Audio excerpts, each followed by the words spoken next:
Imagine, if you will, a single building, a single institution, holding within its walls more written knowledge than could be found in all the rest of the Western world combined.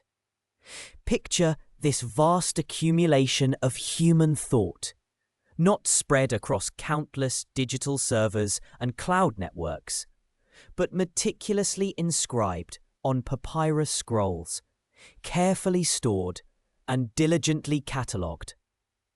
This was, in essence, the Library of Alexandria, a beacon of learning in the ancient world, whose eventual decline and destruction echo through history as one of its most profound losses. As we begin our journey into this lost age, I invite you to subscribe and share where and at what time you are listening to this story unfold. Our story begins not with a single catastrophic blaze, but with the slow, deliberate construction of an ideal. In the bustling, vibrant city of Alexandria, founded by Alexander the Great himself in 331 BCE, a new intellectual heart began to beat. This city, strategically located at the crossroads of 3 continents, quickly grew into a melting pot of cultures, ideas, and ambitions. It was here, under the patronage of the Ptolemaic dynasty, that the vision of a universal library, a place to house all the world's knowledge, took root. The first Ptolemy I Soter, a general of Alexander and the founder of the Ptolemaic Kingdom of Egypt, is often credited with initiating the project around 295 BCE. His successor, Ptolemy II Philadelphus, however, truly brought the vision to fruition, transforming it into an unparalleled center of scholarship. This was not merely a collection of books. It was a sprawling academic complex, encompassing the library proper and the museum, an institution dedicated to the Muses, the goddesses of inspiration. Within the museum, scholars lived, studied, and collaborated, supported by royal stipends. They were the intellectual elite of their time, drawn from across the Hellenistic world, their minds focused on deciphering, translating, and expanding the sum of human understanding. Consider the sheer scale of this endeavor. The goal was nothing less than to acquire every book ever written. Agents of the library scoured the known world, purchasing scrolls, sometimes even borrowing them to copy. Every ship that docked in Alexandria was searched, not for contraband, but for books. If a text was found, it was confiscated, copied by the library's scribes, and the copy returned to the owner, while the original was kept for the library's collection. This aggressive acquisition policy, though perhaps ethically questionable by modern standards, speaks volumes about the Ptolemies' commitment to intellectual supremacy. The number of scrolls housed within the library's walls is a subject of much debate among historians. A testament to the challenge of reconstructing the past from fragmented evidence. Estimates range wildly from 40,000 to 400,000 and even up to 700,000 scrolls at its zenith. It is crucial to remember that an ancient scroll was not equivalent to a modern book. A single epic poem, like Homer's Iliad, might span several scrolls. Thus, even the lower estimates represent an astronomical volume of text. A treasure trove of philosophy, science, literature, and history. Imagine yourself walking through the grand halls of the library, the air thick with the scent of papyrus and ancient ink. You might see scholars bent over their desks, meticulously unrolling fragile scrolls, their fingers tracing the Greek script. Sunlight streams through high windows, illuminating dust motes dancing in the air, each one a tiny particle of history. The murmuring voices of debate and discussion fill the vast space, a symphony of intellect. Here, Euclid developed his geometry, Archimedes pondered his principles, and Eratosthenes calculated the Earth's circumference with astonishing accuracy. It was a place where the boundaries of knowledge were not just pushed, but often shattered. The very structure of the library, why, as described by ancient sources, was a marvel. It wasn't a single monolithic building, but rather a complex of structures, including lecture halls, reading rooms, and perhaps even an observatory. The scrolls themselves were stored in pigeonhole-like compartments, carefully labelled and organised. Callimachus, a prominent poet and scholar of the 3rd century BCE, undertook the monumental task of creating the Pinax, a bibliographic catalogue that filled 120 scrolls. Classifying texts by author and subject, this was the world's first systematic library catalogue, a revolutionary tool for navigating the vast ocean of knowledge. The library's influence extended far beyond its physical walls. It attracted the greatest minds of the Hellenistic world, fostering an environment of unparalleled intellectual flourishing. This era saw advancements in mathematics, astronomy, medicine, and engineering that laid the foundations for much of Western thought. The scholars of Alexandria were not merely preservers of knowledge, they were innovators, pushing the boundaries of what was known and understood. Their work, meticulously copied and disseminated, would eventually find its way into the hands of Roman scholars, and much later into the libraries of the Islamic Golden Age, preserving ancient wisdom for future generations. Yet, this golden age of learning was not destined to last forever. The very forces that allowed Alexandria to flourish, its strategic location, its wealth, its political importance, also made it vulnerable. The city was often a pawn in the power struggles of the wider Mediterranean world. The decline of the library, therefore, was not a single event, but a slow, agonizing process, a series of misfortunes and political shifts that gradually eroded its grandeur. Historians grapple with the precise timeline and causes of the library's eventual demise, a puzzle pieced together from often contradictory ancient accounts. Was it a single catastrophic fire, or a gradual erosion by neglect and political upheaval? This question lies at the heart of our exploration. What we do know is that the library, once the undisputed intellectual capital of the world, eventually faded, leaving behind a legacy shrouded in both awe and sorrow. The story of its destruction, or perhaps more accurately, its disappearance, is a complex tapestry woven with threads of war, religious fervour, political intrigue, and changing intellectual tides.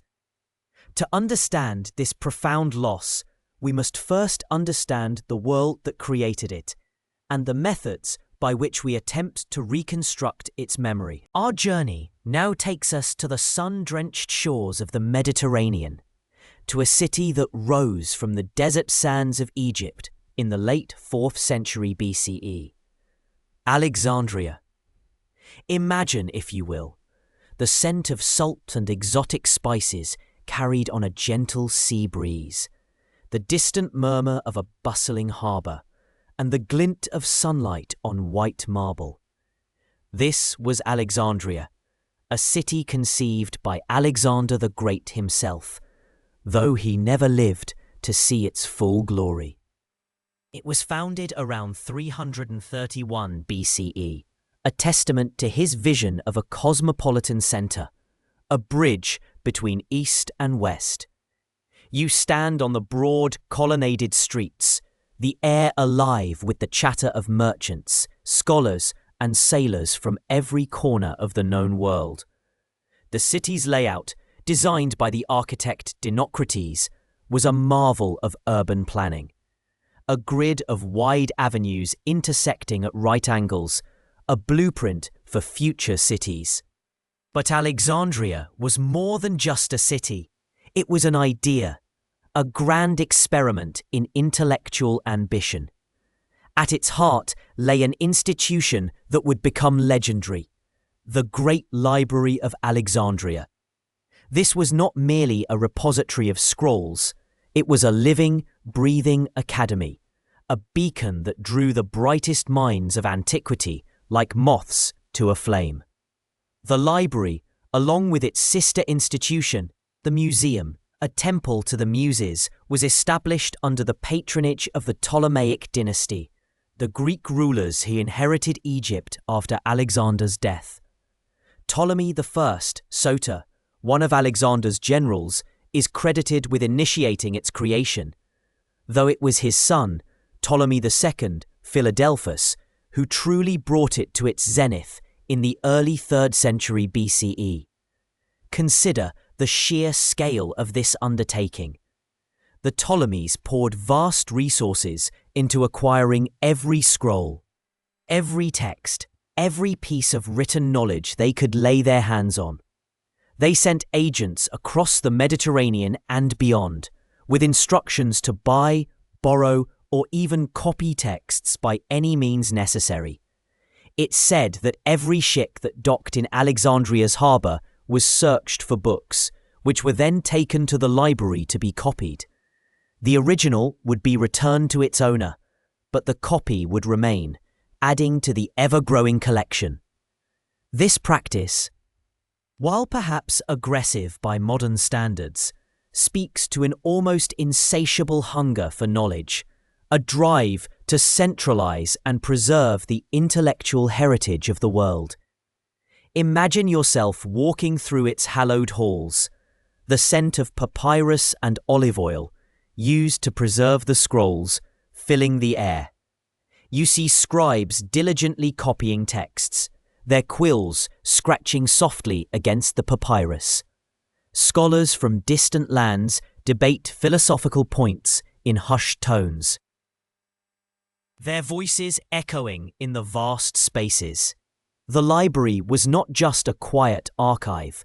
It was a vibrant hub of research, translation, and intellectual exchange. Here, grammarians meticulously edited ancient texts, ensuring their accuracy. Astronomers charted the heavens, mathematicians grappled with complex equations, and physicians studied the human body. It was a place where knowledge was not merely stored, but actively created and disseminated. One of the most ambitious projects undertaken by the library was the translation of the Hebrew Bible into Greek, known as the Septuagint. According to tradition, Ptolemy II assembled 72 Jewish scholars, 6 from each of the 12 tribes, and tasked them with this monumental work.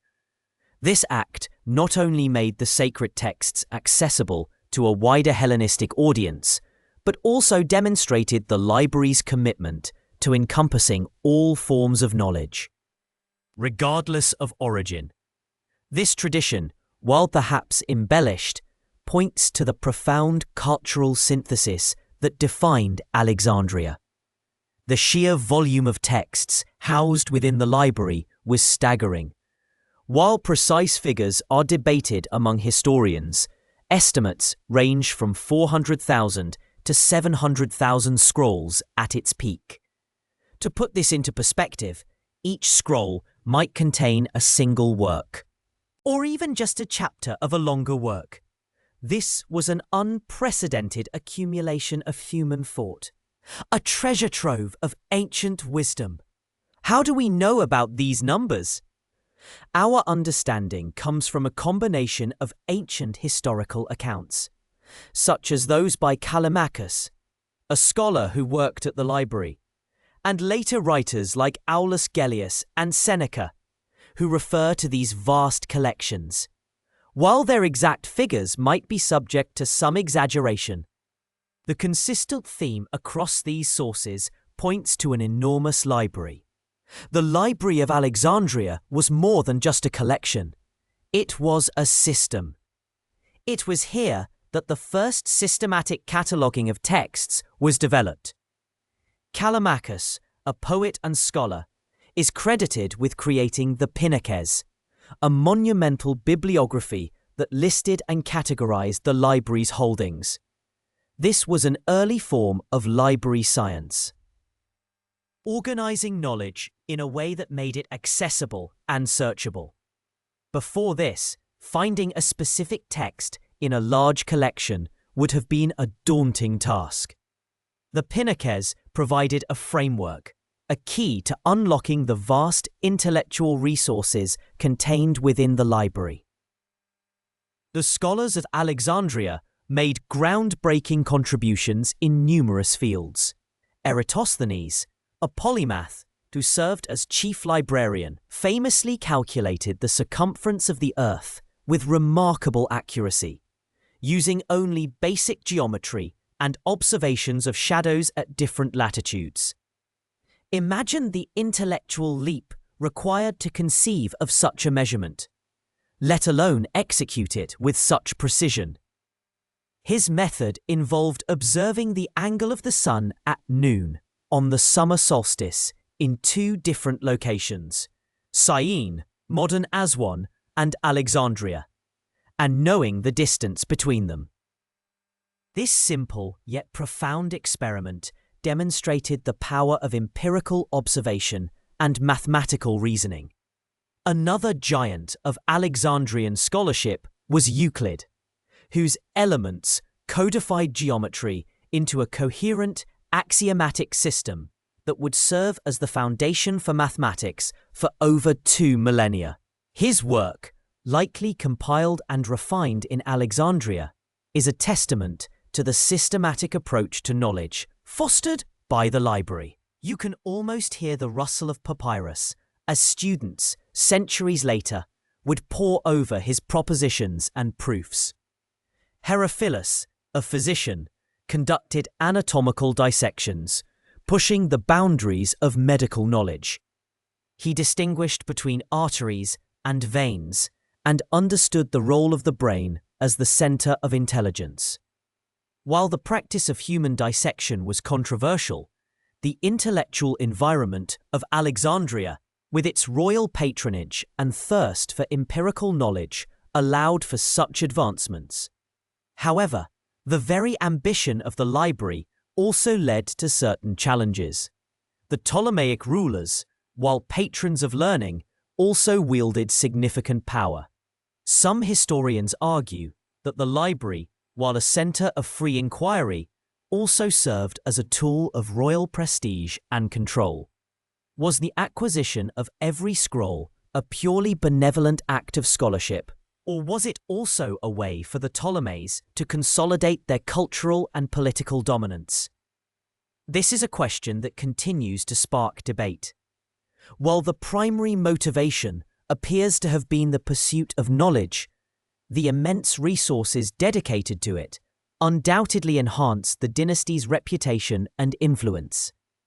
The library was a symbol of their enlightened rule, an advertisement for Alexandria's intellectual supremacy. The city itself was a melting pot of cultures. Greeks, Egyptians, Jews, and people from across the Mediterranean lived and interacted, creating a vibrant, often volatile, social fabric. This cultural diversity, while enriching, also presented challenges. The tension between different ethnic and religious groups occasionally flared into conflict, a recurring theme in Alexandria's long history. The library, though a sanctuary of learning, was not entirely insulated from these broad societal currents. The library was not a single building, but a complex of structures, including lecture halls, reading rooms, and possibly even an astronomical observatory. Its exact physical layout is still debated, as archaeological evidence is scarce. While excavations in Alexandria have revealed parts of the ancient city, the precise location and architecture of the Great Library remain largely speculative. This lack of definitive physical remains adds to its mystique, making it almost an ethereal concept rather than a concrete place. The intellectual climate fostered by the library was one of intense scholarly rigor.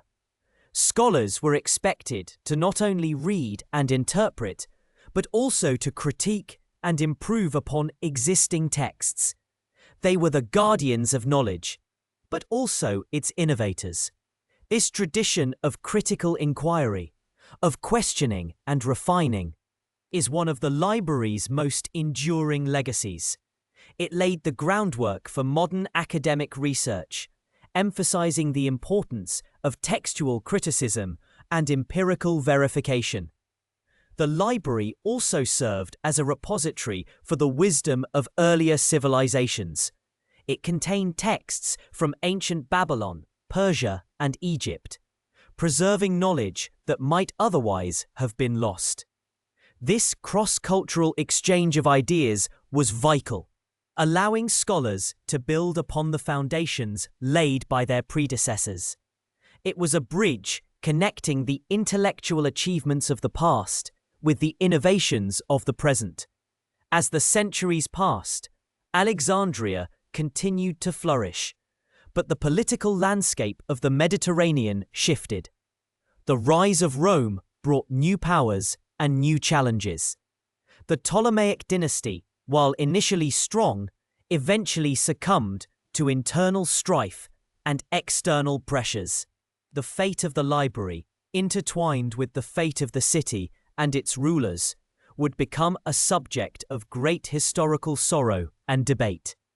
The seeds of its eventual decline perhaps were sown even in its golden age, in the very ambition and political entanglements that gave it life.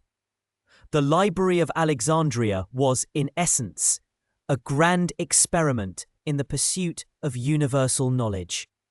It represented a belief that by gathering all available texts, by subjecting them to rigorous scrutiny, and by fostering an environment of intellectual exchange, humanity could unlock deeper truths about the universe and itself. This ideal, though never fully realized, set a standard for intellectual endeavor that continues to inspire. The image of scholars poring over scrolls, debating ideas, and pushing the boundaries of understanding remains a powerful symbol of human curiosity and the enduring quest for knowledge. And it is this image, this vibrant intellectual hub, that we must hold in our minds as we consider the tragic events that would later befall this magnificent institution. In the bustling heart of Alexandria, around 280 BCE, a grand ambition began to take root, an idea so vast it seemed to defy the very limits of human endeavor. This was the era when the library, already a marvel, truly began its relentless pursuit of universal knowledge. Imagine, if you will, the city itself, a vibrant tapestry of cultures, languages, and ideas, all converging on the fertile delta of the Nile. The air would have hummed with the murmur of 1,000 tongues, the scent of spices mingling with the salt tang of the sea, and the distant cries of merchants hawking their wares. In the midst of this sensory symphony, the library stood as a beacon, its walls silently beckoning to every scrap of written wisdom the world had to offer. The Ptolemaic pharaohs, especially Ptolemy II Philadelphus, were not content with merely housing a collection. They envisioned a complete repository, an intellectual supernova where every scroll, every thought, every piece of written knowledge from across the known world would find its home. This wasn't just about collecting books. It was about gathering the very essence of human understanding, a mirror reflecting the sum total of civilization's intellectual output. You might picture a vast net cast across the Mediterranean and beyond, drawing in every written word like precious pearls from the depths. This mission was pursued with an almost obsessive zeal. Royal agents were dispatched to every corner of the known world: Athens, Rhodes, Pergamon, even as far as India, with a single unwavering directive: acquire texts. No expense was spared. The library's budget for acquisitions was virtually limitless, a testament to the Ptolemies' profound belief in the power of knowledge. They understood that intellectual supremacy could be as potent as military might, and that a monopoly on information could solidify their dynasty's prestige and influence. One of the most famous and perhaps ethically ambiguous methods of acquisition was the ship's cargo decree. Any ship docking in Alexandria's harbour was subject to search. If any scrolls were found aboard, they were confiscated, brought to the library, copied by its scribes, and then the copies were returned to the owners, while the originals were retained by the library. This practice, though undeniably effective in swelling the library's holdings, raises interesting questions about intellectual property and the ethics of acquisition. Was it a benevolent act, preserving knowledge for all, or an imperialistic grab, asserting cultural dominance? Historians still debate the precise frequency and scope of this decree, with some arguing it was a widespread policy, while others suggest it was more selectively applied. Regardless, it illustrates the extraordinary lengths to which the Ptolemies would go.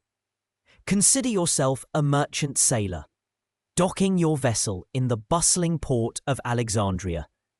You've just completed a long voyage, perhaps from the Aegean, carrying a small collection of scrolls, family histories, epic poems, or philosophical treatises meant for trade or personal study. As you disembark, you are politely but firmly informed that your ship will be searched. You watch as officials, bearing the royal seal, meticulously examine your cargo. When they discover your scrolls, there's no argument, no appeal. They are taken, not stolen, but borrowed, with the promise of return, albeit in a copied form. You can almost feel the slight unease, the sense of powerlessness, even as you understand the grandeur of the institution that now claims your precious texts. The library also engaged in more conventional methods, such as purchasing entire private collections from wealthy patrons or scholars who had fallen on hard times. They actively sought out rare and ancient manuscripts, often outbidding rival institutions. The competition was fierce, particularly with the Library of Pergamon, which also aspired to be a leading centre of learning. This rivalry,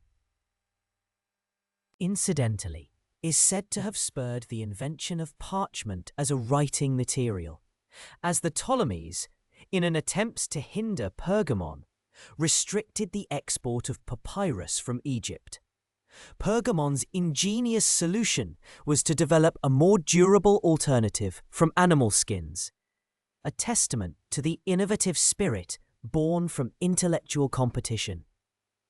The sheer scale of the collection was staggering. While precise figures are debated, ancient sources suggest holdings ranging from 400,000 to 700,000 scrolls at its peak. It's important to remember that a scroll was not equivalent to a modern book. A single epic poem, like Homer's Iliad, might occupy several scrolls. To house this immense collection, the library was not a single building, but a complex, comprising the Great Library, part of the larger Museum, and a smaller annex, sometimes called the Daughter Library, located at the Serapeum Temple. How do we know about these numbers and acquisition methods? Our understanding, comes from a combination of ancient historical accounts, such as those by Strabo and Plutarch, who lived centuries after the library's founding, but drew upon earlier sources. We also glean insights from archaeological findings at Alexandria, though direct evidence of the library's exact layout and contents remains elusive. The consistent themes across various accounts lend credibility to the overall picture, even if the precise figures remain subject to scholarly debate. Within the library's hallowed halls, an army of scholars, scribes, and editors labored tirelessly. Their work was not just about acquisition, but also about organization, preservation, and scholarship. They catalogued every scroll, creating detailed bibliographies and subject classifications, a monumental undertaking in an age before digital databases. They meticulously copied damaged or decaying texts, ensuring their survival.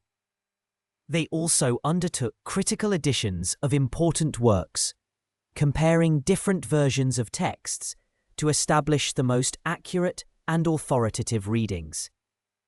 This process of textual criticism, pioneered at Alexandria, laid the groundwork for modern philology. Consider the dedication of these scholars. Imagine a vast room, illuminated by the soft glow of oil lamps, filled with the rustle of papyrus and the faint scratching of reeds on ink. You are a scribe, one among many, hunched over a desk, painstakingly copying lines of ancient Greek poetry. The air is thick with the smell of ink and old paper. The precision required is immense. A single misplaced letter could alter the meaning of a philosophical argument or a historical record. Your fingers ache, your eyes strain, but you are part of something grander, a collective effort to preserve and transmit the accumulated wisdom of generations. This intellectual ferment attracted the greatest minds of the Hellenistic world.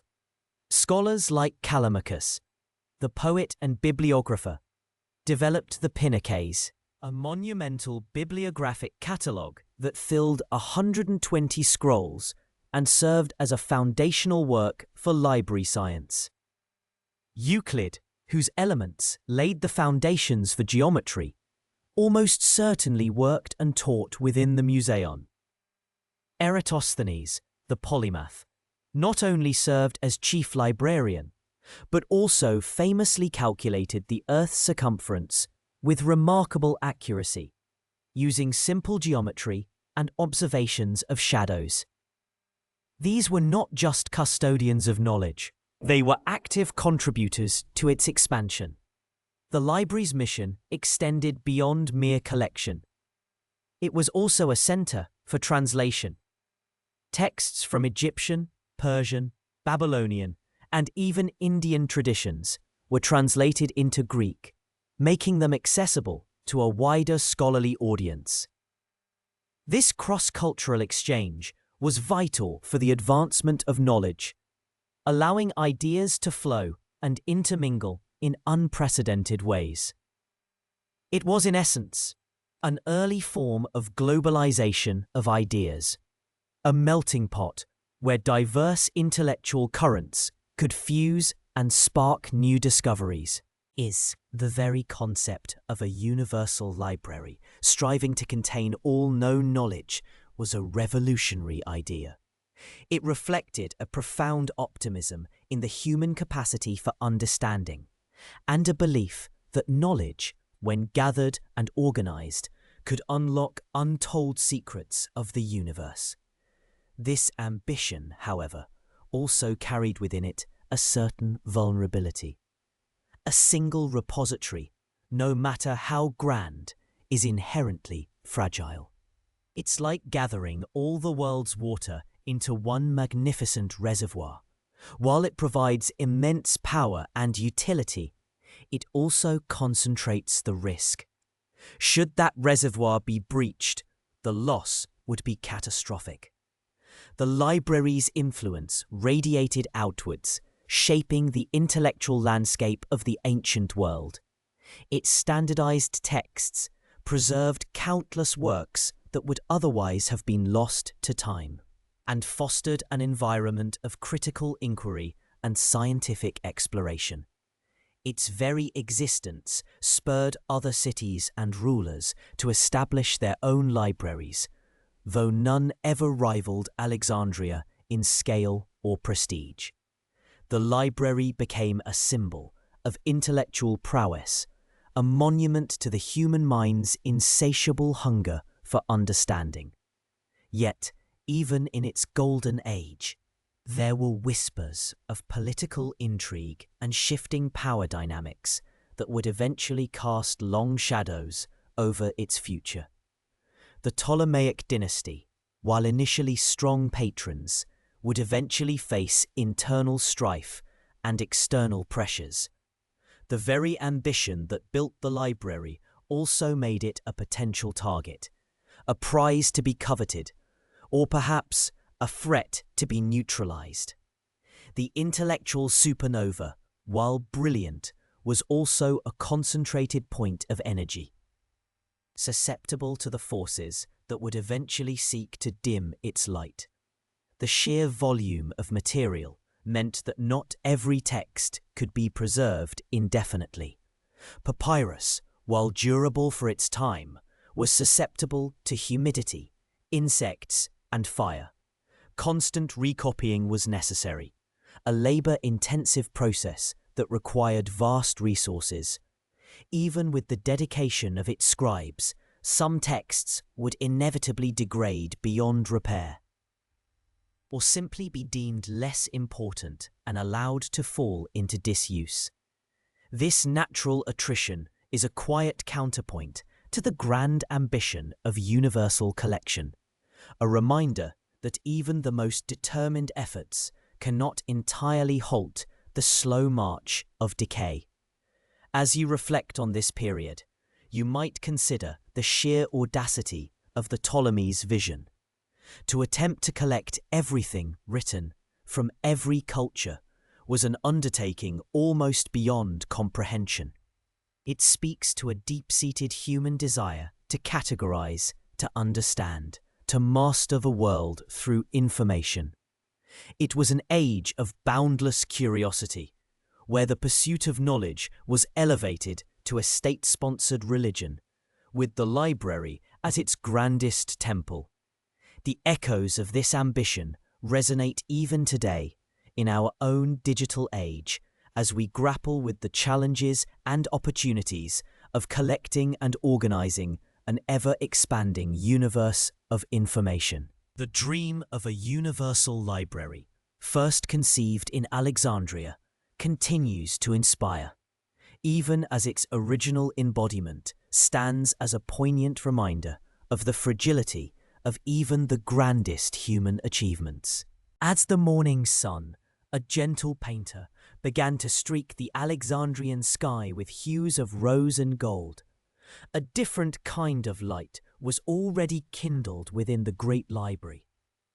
Here, in the heart of the city, around 250 BCE, life pulsed with an intellectual rhythm, distinct from the clamour of the port or the bustle of the agora.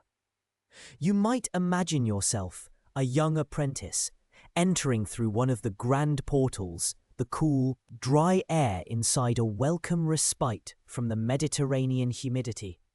The scent of papyrus, dust, and perhaps a faint hint of cedar from the scroll boxes would greet you, a perfume of knowledge. The library was not merely a repository of scrolls. It was a living, breathing academy, a sanctuary for the mind. Its inhabitants were a unique breed, the librarians, scholars, and copyists, each a vital thread in the intricate tapestry of knowledge. Their days were long, often beginning before dawn and stretching into the quiet hours of the night, illuminated by oil lamps that cast dancing shadows upon the towering shelves. The work was meticulous, demanding patience and an unwavering dedication to the written word. At the apex of this intellectual pyramid stood the chief librarian, a position of immense prestige and responsibility. These were not mere administrators, they were often the preeminent scholars of their age, entrusted with the curation, expansion, and intellectual direction of the library. Eratosthenes, for instance, who served as chief librarian in the mid-3rd century BCE, was a polymath of extraordinary breadth. He was the first to calculate the Earth's circumference with remarkable accuracy, a feat achieved not with advanced instruments, but through astute observation and mathematical reasoning, comparing the shadow lengths in 2 different cities at the summer solstice. He also devised a system of latitude and longitude, laying the groundwork for modern cartography. Such figures embodied the spirit of the library, a place where theoretical knowledge was applied to understand the physical world. Beneath the chief librarian, a hierarchy of scholars and specialists flourished. There were the philologists, meticulously studying and editing ancient texts, striving to establish the most accurate versions of Homeric epics or the plays of Aeschylus. Imagine their quiet debates, their fingers tracing faded Greek script, discussing the subtle nuances of a particular word or the correct order of a fragmented verse. Their work was akin to restoring a delicate fresco, carefully brushing away layers of time and error to reveal the original artistry. This was a critical function, for without such careful scholarship, the wisdom of the past could easily become corrupted or lost. Then there were the natural philosophers, who, in the absence of modern scientific disciplines, explored the cosmos, the human body, and the natural world with a blend of observation, deduction, and philosophical inquiry. Euclid, whose geometric principles still form the bedrock of mathematics, worked within Alexandria's intellectual orbit, possibly even within the library itself.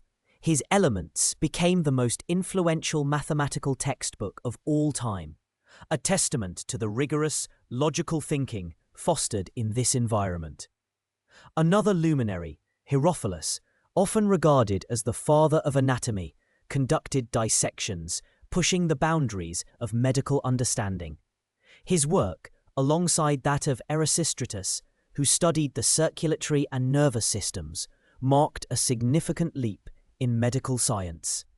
Moving beyond ancient superstitions to empirical investigation, the library's mission extended beyond mere collection.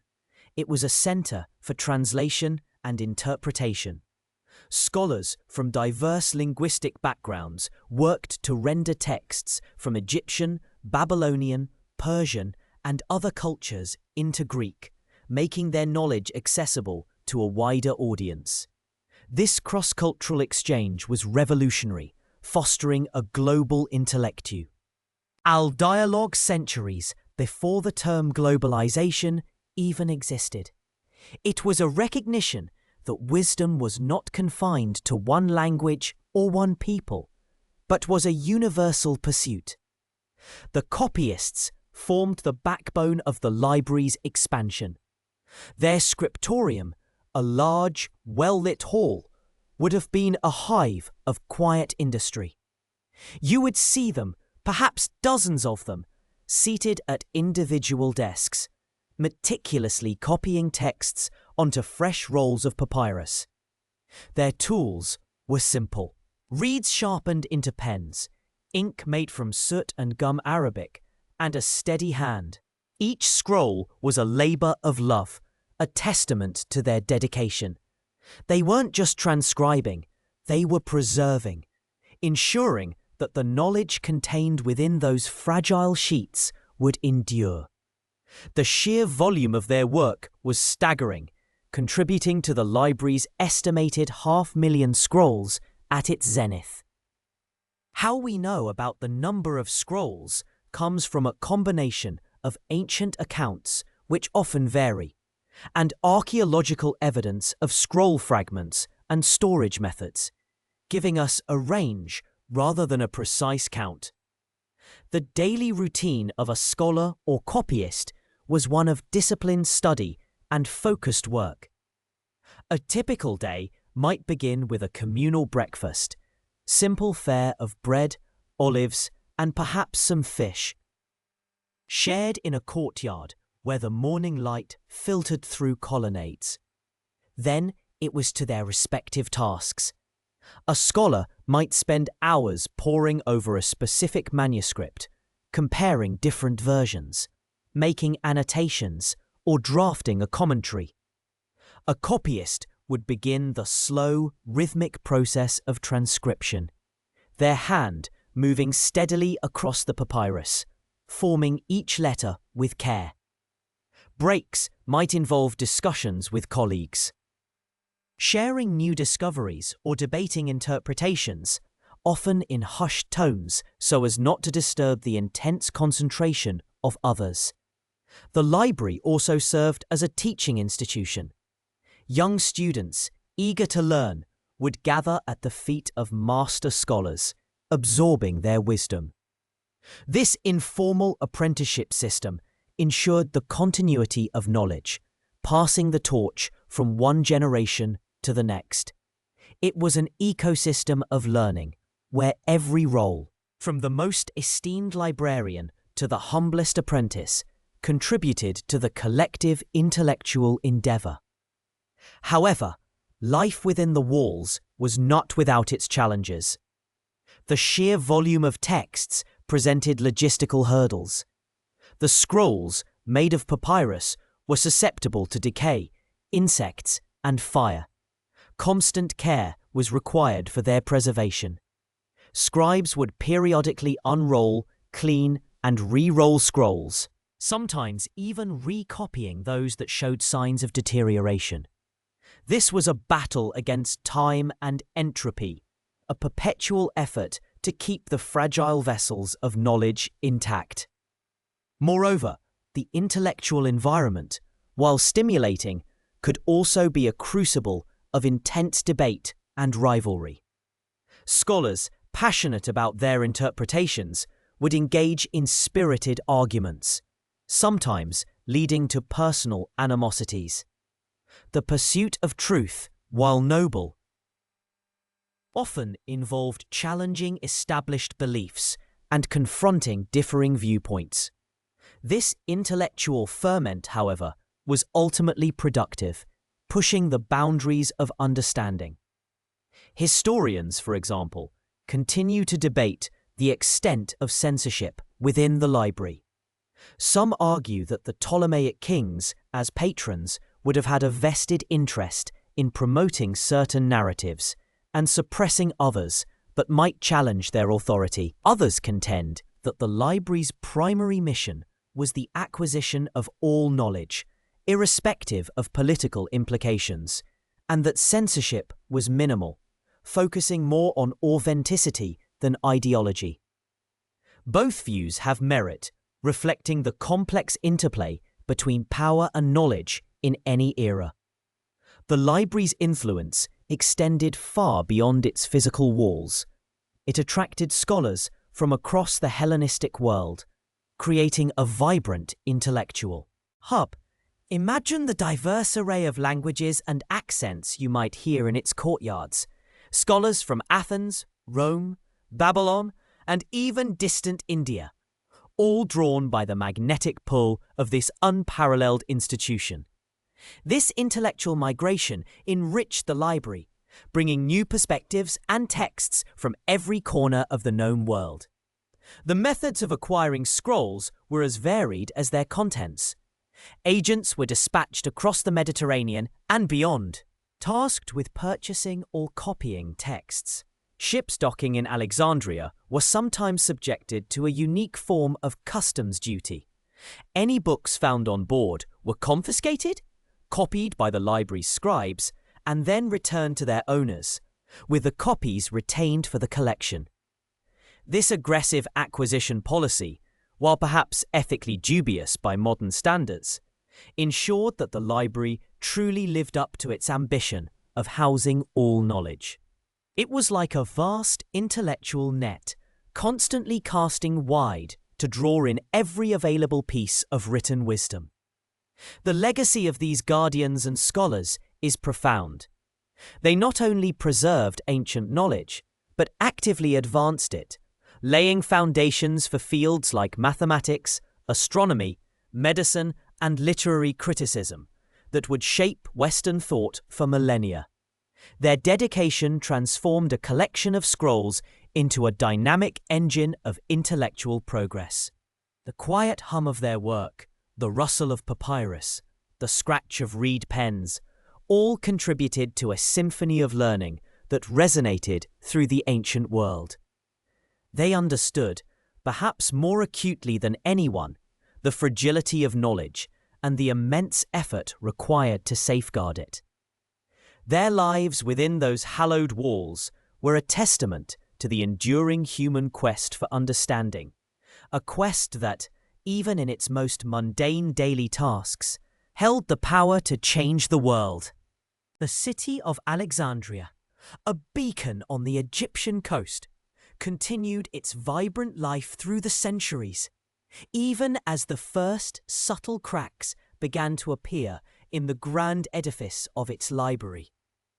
We are now moving into a period stretching from roughly the 1st century BCE through the 4th century CE, a time not of a single, cataclysmic event, but of a slow, creeping erosion, punctuated by moments of intense, localized destruction.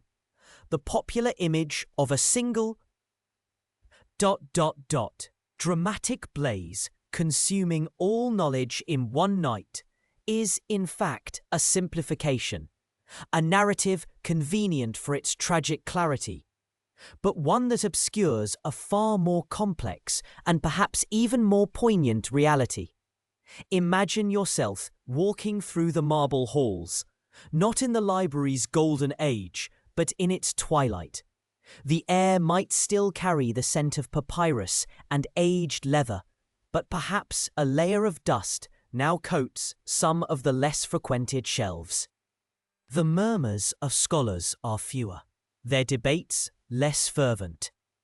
The grand vision of the Ptolemies, once a driving force, has begun to dissipate, replaced by shifting political tides and a gradual waning of imperial patronage.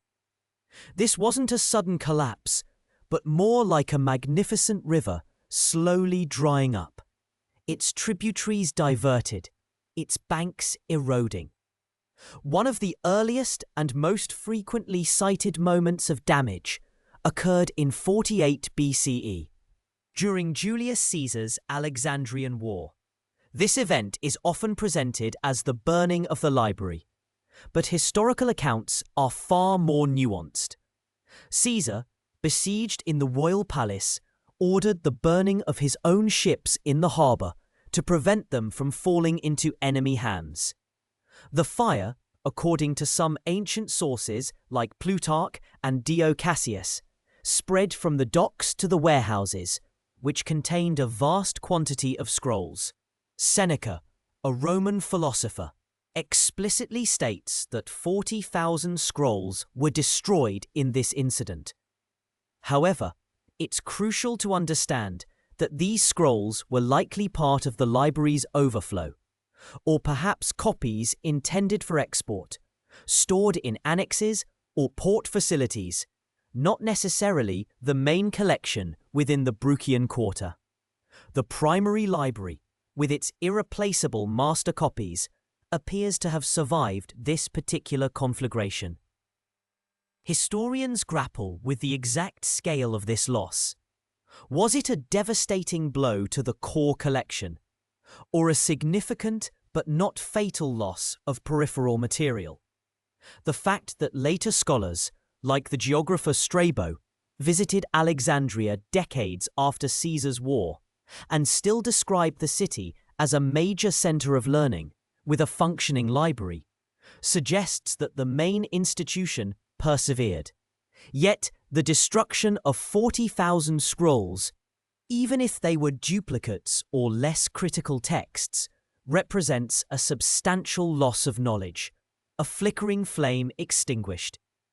We know this from the careful comparison of Roman historical accounts, cross-referencing authors like Caesar himself, who surprisingly omits any mention of burning the library, focusing instead on his military actions, with later commentators who had access to different sources or perspectives. The discrepancies themselves are telling, highlighting the difficulty of reconstructing precise events from antiquity. The Roman conquest of Egypt, which followed Caesar's intervention, brought a new political order to Alexandria. While the Romans initially admired and even supported Alexandrian scholarship, their priorities gradually shifted. The direct, personal patronage of the Ptolemaic kings, who had poured immense resources into the library, was replaced by a more distant, bureaucratic oversight. The flow of funds, the acquisition of new texts, and the recruitment of top scholars began to diminish. This wasn't a deliberate act of destruction, but a slow strangulation of resources, like a once fertile garden receiving less and less water. Another significant period of decline and destruction arrived in the 3rd century CE, a tumultuous era for the Roman Empire. Marked by political instability, economic crises, and frequent civil wars, Alexandria, a strategically important and wealthy city, often found itself caught in these conflicts. In 272 CE, the Roman Emperor Aurelian besieged and sacked the city during his campaign against Queen Zenobia of Palmyra. Accounts from this period describe widespread devastation, particularly in the Bruchian Quarter, where the main library was located. The Imperial Quarter, the heart of Alexandrian intellectual life, was severely damaged. While direct evidence of the library's complete destruction in this specific event is debated, it is highly probable that its buildings and contents suffered significant losses. The question here is not whether damage occurred, but its extent. Did the fire consume the entire collection, or merely parts of it? Did the subsequent rebuilding efforts include the library, or was it left in ruins? Some scholars argue that this period marked the effective end of the Great Library as a comprehensive institution, its vast collection scattered or destroyed, its scholarly community dispersed. Others contend that a reduced but still significant collection persisted, perhaps moving to a different location within the city, such as the Serapeum, which housed a daughter library. This ambiguity is a hallmark of studying ancient history. We often have fragments of information, like scattered pieces of a mosaic, and must infer the larger picture. The how we know here relies heavily on archaeological evidence and the interpretation of fragmentary texts. Excavations in Alexandria have revealed layers of destruction and rebuilding, indicating periods of intense conflict. While no definitive library sign has been unearthed, the evidence of widespread urban damage in the Bruchian Quarter during the 3rd century CE aligns with the historical accounts of Aurelian's sack. Combined with later mentions of a still functioning library in the Serapeum, it suggests a shift rather than an absolute annihilation. The rise of Christianity also played a complex role in the fate of Alexandrian pagan institutions. While early Christians were not inherently anti-knowledge, their fervent monotheism often led to clashes with the polytheistic traditions and philosophical schools associated with the Old Order. In 391 CE, under the decree of Emperor Theodosius I, all pagan temples were ordered to be closed or destroyed.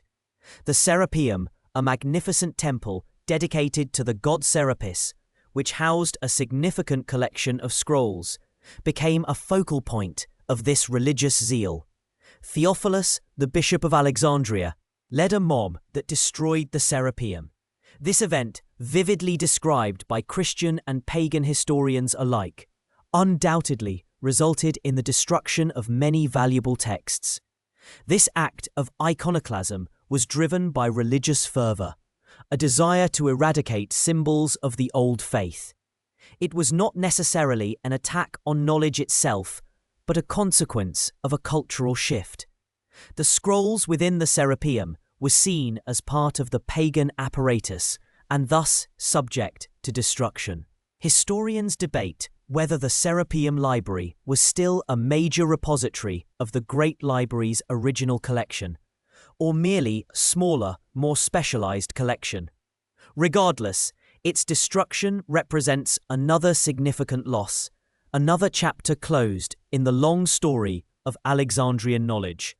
The narratives of this period, often written by partisan authors, require careful sifting to discern the facts from the polemics. So, when we speak of the burning of the Library of Alexandria, we are not speaking of a single dramatic fire, but rather a series of destructive events, a slow erosion, and a gradual decline over several centuries. It was a process, not an incident. The library didn't vanish in a flash. It faded, like a magnificent sunset, its colors gradually dimming until only twilight remained. Each conflict, each shift in patronage, each wave of religious war, political upheaval chipped away at its foundations, its collections, and its scholarly community. The reasons for its demise are therefore multi-layered. Military conflict, political instability, economic decline, changing intellectual priorities, and religious intolerance all contributed. There is no single villain, no solitary act of malice that can be blamed. Instead, it was a confluence of forces, a slow-motion catastrophe that unfolded over generations. This understanding challenges the simplistic narrative, replacing it with a more profound and perhaps more unsettling truth. That even the most magnificent institutions are vulnerable to the slow grind of history, to the shifting sands of human affairs. The loss was not just of scrolls, but of the intellectual momentum, the collaborative spirit, and the sheer scale of ambition that had once defined the greatest library of the ancient world.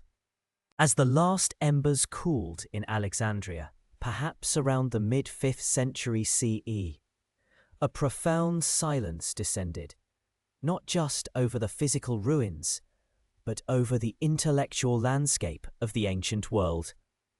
The smoke, once thick with the scent of burning papyrus and parchment, now dissipated into the Mediterranean air, carrying with it the invisible particles of countless lost words, arguments, and discoveries. You might walk through the city in the years that followed, feeling the absence like a phantom limb, a deep, aching void where once the vibrant hum of scholarship had resonated. The bustling port continued its trade. The lighthouse still cast its beam, but the inner light of the city, that intellectual furnace, had been extinguished. The immediate impact was a cultural vacuum, a sudden, jarring halt to the momentum of accumulated knowledge. Imagine a vast, intricate tapestry woven over centuries with threads of philosophy, science, and literature. Now picture a significant portion of that tapestry, perhaps a quarter or even a third, suddenly cut away, leaving ragged edges and gaping holes. The threads that remained could no longer tell the full story, and the patterns that had once been clear became fragmented, open to misinterpretation or simply lost to memory. This wasn't merely a loss of books, it was a severing of intellectual lineages, a disruption in the continuous conversation that had defined the Hellenistic world. Consider the field of medicine. For generations, physicians had relied on the works of Hippocrates, Galen, and the anatomical studies conducted in Alexandria, often with direct access to human dissection. The library housed not only their foundational texts, but also the commentaries, critiques, and subsequent observations that refined and expanded their understanding. With the destruction, much of this nuanced body of knowledge became inaccessible. Later generations of healers would have to work with incomplete records, relying more heavily on tradition, often without the critical context that the Alexandrian scholars had meticulously provided. It's like trying to rebuild a complex machine with only a partial instruction manual, and many of the critical diagrams missing. We know this partly from later medical texts that often lament the loss of earlier, more comprehensive works, referring to gaps in their own understanding that they attribute to the disappearance of sources. The same shadow fell over astronomy and mathematics. Eratosthenes' calculation of the Earth's circumference, Hipparchus's star catalogue, Euclid's foundational geometry. These were not just isolated achievements, but part of a living tradition of inquiry. The library held not only the original texts, but also the subsequent proofs, alternative methods, and the ongoing debates that pushed these fields forward. When these supporting works vanished, the surviving fragments, though brilliant, often lacked the full explanatory power or the detailed methodologies that would have allowed for their continued development. It was as if the scaffolding around a magnificent building had been removed prematurely, leaving the structure vulnerable and its future growth uncertain. Historians, for instance, relied on detailed chronicles, diplomatic records, and ethnographic accounts that the library had diligently collected. Think of the meticulous records of Egyptian dynasties, Persian empires, and the myriad cultures that interacted with the Hellenistic world. These weren't just lists of kings and battles. They included economic data, social customs, and philosophical treatises that offered a multifaceted view of human civilization. When these resources were lost, the ability to construct a comprehensive and accurate narrative of the past diminished significantly. Later historians, writing centuries afterward, often found themselves piecing together fragments from disparate sources, creating narratives that were necessarily less detailed and more prone to conjecture. The rich tapestry of the past became faded and torn, its intricate patterns obscured. There's an ongoing debate among scholars about the precise extent of the loss. Some argue that many works were duplicated in other libraries, or that oral traditions preserved key ideas. Others contend that the sheer volume and unique nature of the Alexandrian collection meant its destruction was an unparalleled catastrophe. It's plausible that some core texts, like Euclid's Elements, were widely copied and thus survived relatively intact, perhaps in Constantinople or Rome. However, the vast majority of the library's holdings, the specialized commentaries, the experimental results, the detailed historical analyses, the unique literary works, were likely not duplicated on such a scale. The library was a research institution, not just a repository of popular bestsellers. Its strength lay in its breadth and depth. Its collection of unique manuscripts and the constant scholarly activity that generated new knowledge. The destruction created what some have called a dark age in certain intellectual domains, a period where progress slowed or even reversed, not because human ingenuity ceased, but because the foundation of accumulated knowledge had been severely undermined. It's like a sculptor who suddenly loses access to their carefully curated collection of tools and materials. Having to start almost from scratch with only rudimentary implements. The skill is still there, but the efficiency and sophistication of the work are greatly diminished. Consider the impact on philosophy. The Alexandrian library was a hub for various schools of thought: Stoicism, Epicureanism, Platonism, Aristotelianism, and it housed not only the foundational texts of these schools, but also the extensive commentaries, the debates between rival thinkers, and the syntheses that attempted to reconcile different perspectives. This vibrant intellectual exchange fostered critical thinking and the continuous refinement of ideas. When these resources disappeared, later philosophers often found themselves grappling with incomplete versions of earlier arguments, sometimes misinterpreting them or reinventing concepts that had already been thoroughly explored. The rich, multi-layered philosophical discourse of the Hellenistic age became thinner, less robust, losing some of its intellectual rigor. One of the most poignant losses was in the realm of literature and drama. The library collected not only the classical Greek tragedies and comedies, but also the vast output of Hellenistic poets, playwrights, and prose writers. Many of these works were unique, reflecting the diverse cultural influences of the era. With their destruction, countless voices were silenced forever. Imagine losing not just Shakespeare, but also all the other Elizabethan playwrights, their plays, and the critical analyses of their work.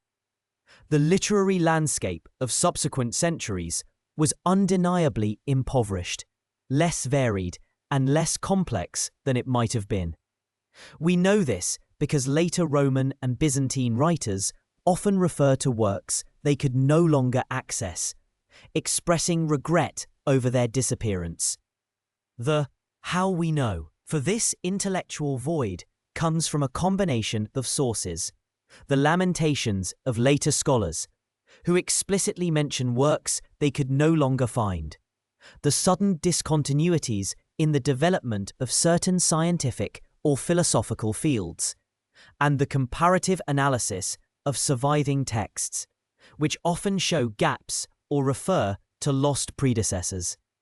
For example, when we examine the works of medieval Arab scholars, who preserved and translated much of the surviving Greek knowledge, we often find references to lost books or missing commentaries that they diligently sought but could not locate.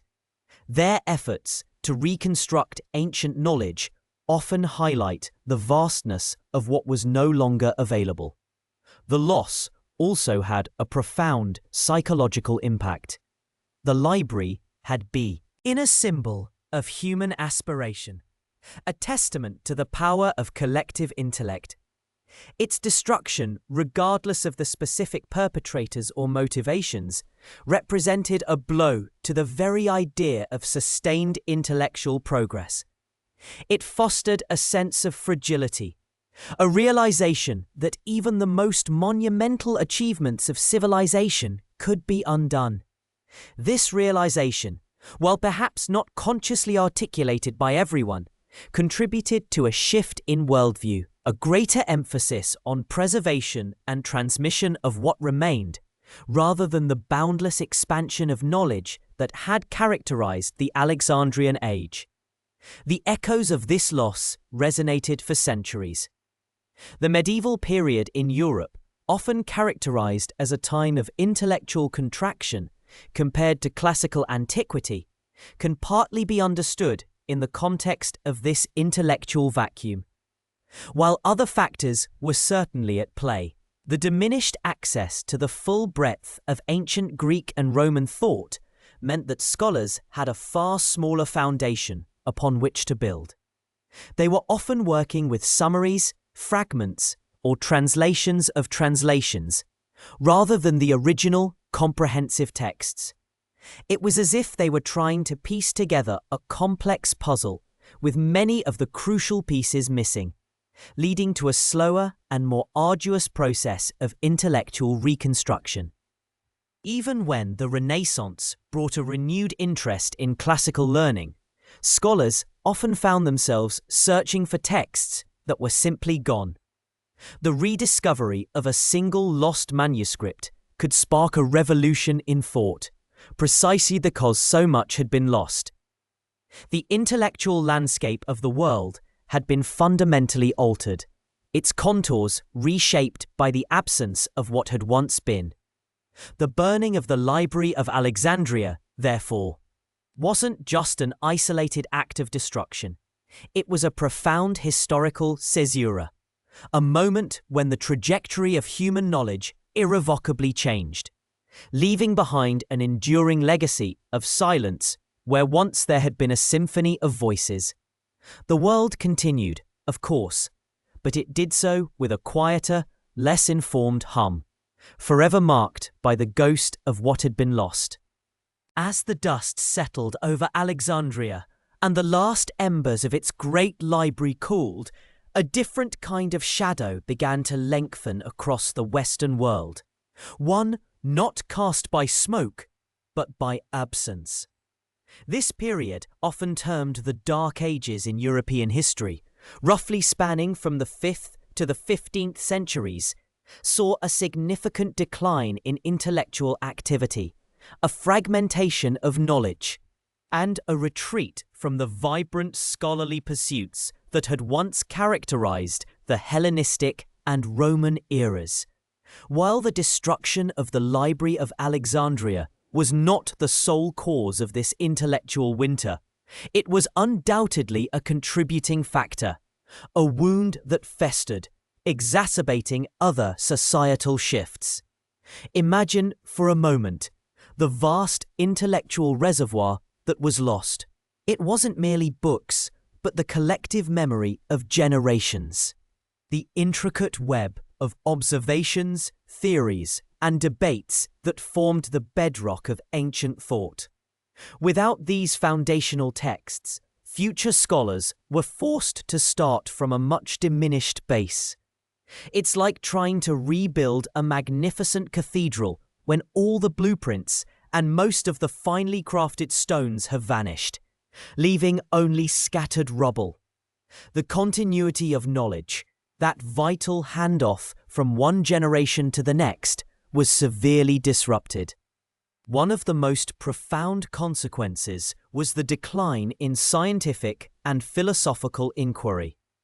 The Alexandrian Library had been a crucible for innovation, a place where minds like Eratosthenes, who calculated the Earth's circumference with astonishing accuracy, and Euclid, whose geometric principles still underpin much of mathematics, thrived. Their work, and the work of countless others, relied on access to previous scholarship, on the ability to build upon existing theories, to refute or refine them. With that access severely curtailed, the momentum of discovery slowed dramatically. For centuries, the West would struggle to regain the ground lost, to rediscover principles that had once been common knowledge. Consider the field of medicine. The library housed medical treatises from Hippocrates, Galen, and other pioneering physicians, detailing anatomical knowledge, surgical techniques, and pharmacological remedies. Many of these texts were lost or became incredibly rare. As a result, medical practice in the West often regressed, relying more on superstition and folk remedies than on empirical observation and established theory. It wasn't until much later, when Arabic translations of some of these ancient texts began to trickle back into Europe, that a renewed interest in scientific medicine truly took hold. We know this through the careful analysis of surviving medical manuscripts from different periods, tracing the lineage of ideas and the sudden appearance of concepts that had been absent for centuries. The fragmentation of knowledge also meant that learning became increasingly localized and specialized. Instead of a central hub where all branches of knowledge converged, scholarship retreated to monasteries and isolated centers of learning. Monks, often working in scriptoria, painstakingly copied what few texts they possessed, but their focus was primarily on religious works, and the scope of their libraries was minuscule compared to Alexandria's former glory. This was a necessary effort to preserve what little remained, but it also meant that the cross-pollination of ideas, the serendipitous discoveries that arise when diverse fields of study interact, became far less common. The very concept of a universal scholar, someone proficient in multiple disciplines, became rarer. The intellectual landscape shifted from a broad interconnected plane to a series of isolated peaks, each with its own limited view. This wasn't a deliberate choice, but a consequence of circumstance, a forced adaptation to a world where information was scarce and difficult to disseminate. Historians often debate the precise extent to which the libraries destruct. Yon contributed to this Dark Ages phenomenon. Some argue that the decline was inevitable, driven by broader societal changes like the collapse of the Western Roman Empire, economic instability, and successive waves of invasions. They suggest that even if the library had survived, its influence might have waned in a world less receptive to its intellectual pursuits. Others maintain that the loss of such a monumental repository of knowledge was a catastrophic blow, severing the vital link to the intellectual achievements of antiquity and significantly delaying Europe's intellectual recovery. Both perspectives hold some truth. The fall of Rome certainly created an environment unconducive to scholarly flourishing, disrupting trade routes, communication networks, and the patronage systems that supported intellectual endeavors. The focus shifted from grand philosophical debates to immediate survival. From abstract scientific inquiry to practical concerns. However, the absence of the Alexandrian library meant that even when conditions eventually improved, the intellectual starting point was far lower than it would have been. It's like trying to restart a complex machine without its instruction manual and with many of its crucial parts missing. The impact was particularly felt in fields like astronomy and mathematics. The Hellenistic world had made incredible strides, developing sophisticated models of the cosmos and advanced mathematical techniques. With the loss of these texts, much of this knowledge had to be painstakingly rediscovered over centuries. For instance, the understanding of planetary motion, which had reached a high level of sophistication with Ptolemy in Alexandria, was largely lost to the West for centuries, only to be gradually pieced back together through medieval Arabic translations and later European scholarship. Consider the craft of navigation. Ancient mariners, drawing on astronomical observations and geographical knowledge, were capable of impressive feats of seafaring. Much of this expertise was codified in texts that likely resided in Alexandria. Their loss meant that later generations of European sailors had to rely on more rudimentary methods, at least until the rediscovery of ancient techniques and the development of new instruments. You might imagine yourselves as a medieval sailor, gazing at the stars, trying to divine your position with far less precise knowledge than your ancient predecessors possessed, feeling the vastness of the unknown sea stretching before you, a mystery that the ancients had, in part, demystified. The very idea of a Dark Ages itself is a contested concept among modern historians. Many scholars now prefer to speak of the early Middle Ages, emphasizing that while intellectual activity certainly changed and declined in some areas, it did not cease entirely. Important innovations and scholarly efforts continued in other parts of the world, particularly in the Byzantine Empire and the Islamic world, where many ancient Greek texts were preserved and studied. It was through these cultures that much of the knowledge lost to the Latin West eventually found its way back.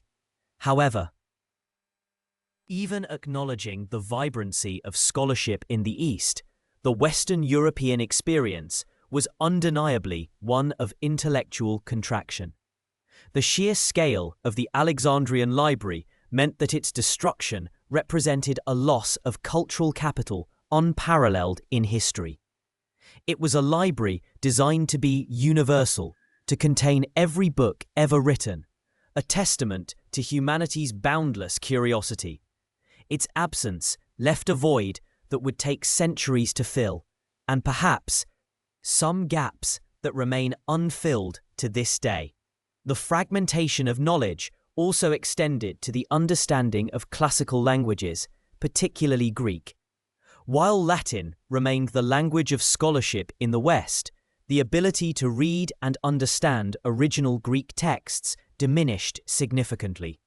Many of the most important philosophical and scientific works of antiquity were written in Greek, and without direct access to them, scholars had to rely in translations, often of varying quality, or simply do without. This linguistic barrier further isolated Western scholarship from its Hellenistic roots. The long shadow of Alexandria's loss was not just about what was forgotten, but about what was never discovered. How many potential breakthroughs were delayed? How many brilliant minds were constrained by the limited resources available to them? It's impossible to quantify, but the ripple effect across centuries is undeniable. The intellectual journey of humanity is like a long river, and the destruction of Alexandria was a sudden, massive dam, diverting and slowing its flow, forcing it to carve new, often more arduous paths. Even the way knowledge was organized and disseminated changed. Before the age of printing, the copying of manuscripts was a slow, labor-intensive process. Libraries were rare and precious, and the loss of a major collection like Alexandria's meant that the remaining copies of many texts became even more scarce and vulnerable. The fragility of knowledge, dependent on physical artifacts, was starkly revealed. The memory of Alexandria, though, did not entirely vanish. It persisted as a legend, a symbol of lost wisdom, a poignant reminder of what humanity was capable of creating, and tragically, of destroying. This memory, albeit faded, sometimes fueled later intellectual revivals, inspiring scholars to seek out lost texts and to rebuild the edifice of knowledge. The Renaissance, centuries later, was in part a conscious effort to reconnect with the classical past, to rediscover the very ideas and texts that had been lost or forgotten during the intervening centuries. The story of the Library of Alexandria, in its rise and fall, serves as a powerful testament to the value of knowledge and the profound consequences of its loss. It highlights the delicate balance between preservation and destruction, between the accumulation of wisdom and the forces that can sweep it away. The intellectual dark ages that followed were a complex phenomenon with many contributing factors, but the burning of Alexandria was a beacon extinguished, leaving the Western world to navigate a period of diminished light, its intellectual journey profoundly altered by that catastrophic moment. The absence of that vast repository meant that the path forward was steeper, the ascent more arduous, and the rediscovery of ancient wisdom a long and often circuitous journey.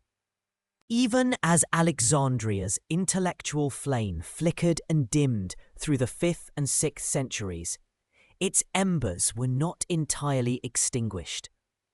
Across the vast Roman and Persian empires, and even beyond their borders, the seeds of its knowledge had already been scattered.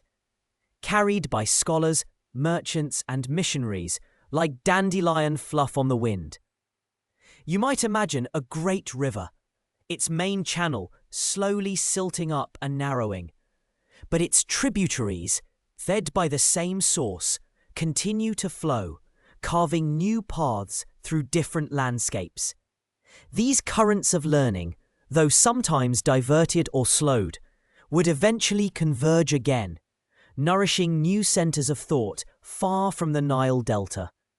One significant direction of this intellectual migration was eastward, into the burgeoning Sasanian Empire, centered in what is now Iran. Here, in cities like Gundeshapur, a remarkable intellectual synthesis began to take shape.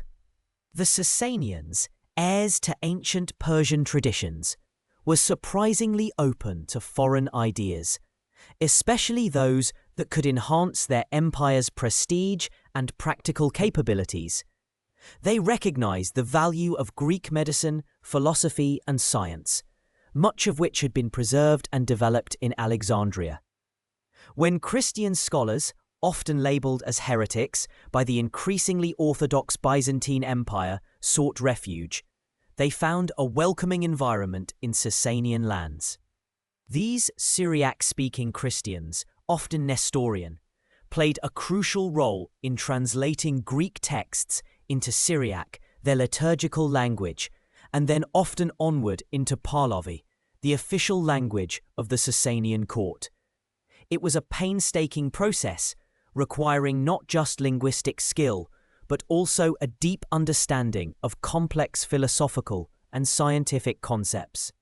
Imagine yourself in a quiet scriptorium, the scent of ink and parchment filling the air. As you meticulously transcribe geometric proofs or medical treatises, each Greek letter carefully rendered into its Syriac equivalent, knowing that you are preserving a fragment of a vanishing world.